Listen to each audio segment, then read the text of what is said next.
মানুষের জীবন মানেই হচ্ছে প্রত্যেকটা দিনই সংগ্রাম করে চলা, আর এই সংগ্রাম যদি না হতো তাহলে মানুষের অস্তিত্বই হয়তো মুছে যেত। যাই হোক, শুভ সকাল বন্ধুরা, কেমন আছেন? আশা করি সবাই অনেক ভালো আছেন। আর সমস্ত ইউটিউব পরিবারদের জানাই আমার চ্যানেলে অনেক অনেক স্বাগত।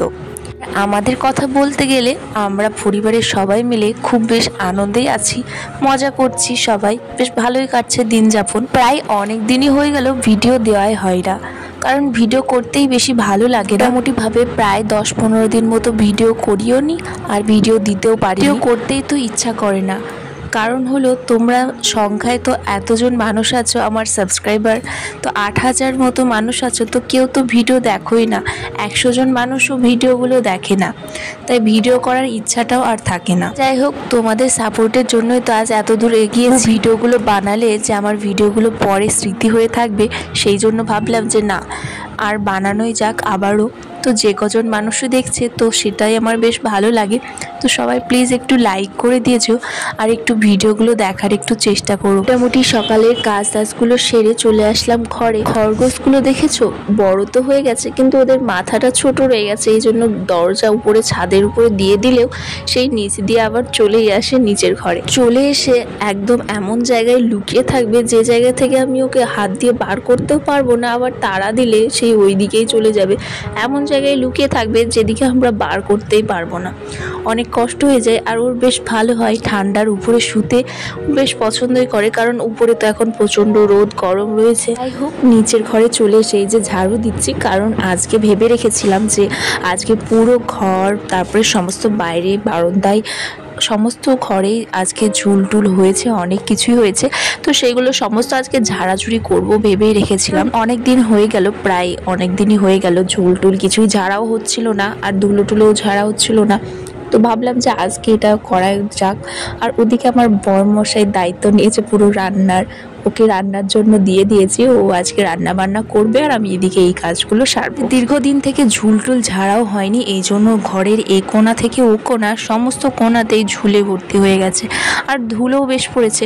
আর একদম রাস্তার উপরে বাড়ি হওয়ার কারণে প্রচুর প্রচুর ধুলো থাকে, আর ঘরের জানলা খোলার তো কোনো রকম উপায়ই থাকে না, এই জন্য সবসময় মাঝে মধ্যে জানলা বন্ধ করেই রেখে দিতে হয়। রাত থেকে একেবারে সেই সকাল পর্যন্ত যদিও জানলা খোলাই থাকে, আর বাকি সারা দিন তো বন্ধই রেখে দিই, কারণ এই দুপুরের রোদ আর ধুলো একদমই আমার পছন্দ হয় না।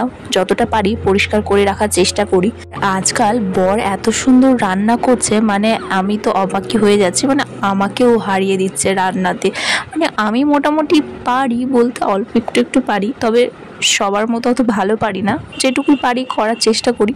কিন্তু আমার বর এতই টেস্টি রান্না করছে, বাড়ির সবার থেকেও ভালো রান্না করতে পারছে। জানি না কি করে এত রান্না বান্না শিখলো, তবে সেই রান্না খেয়ে মানে বাড়ির সবাই, মানে আমার বাবার বাড়ি থেকে শুরু করে শ্বশুর বাড়ি সমস্ত লোকই খেয়ে খুবই টেস্টি বলছে, এত টেস্টি রান্না করছে দিন দিন।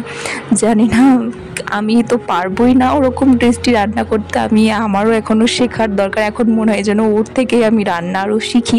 এই কারণে আজকে বললাম যে আজকে রান্না বান্নাটা তুমিই করে নাও, আর আমি এদিকে পুরো ঘরটার এই সমস্ত কিছুগুলো একটু গুছিয়ে নিই। অনেক দিন থেকে তো ঝাড়াঝুড়ো করা নেই কোনো কিছুই, তো সোফার কভারগুলো কিছুদিন পরে কাচাকুচি করবো, তো এই জন্য আজকে আপাতত ঝেড়ে ঝুড়ে পেতে রেখে দিলাম। এদিকে বরেরও তো প্রায় ছুটি তো শেষের দিকে হয়ে এসেছে, তো আবার কাজে যাওয়ার সময়ও চলেই এসেছে, তো এই জন্য মোটামুটি যা করার এর মধ্যেই করে নেব।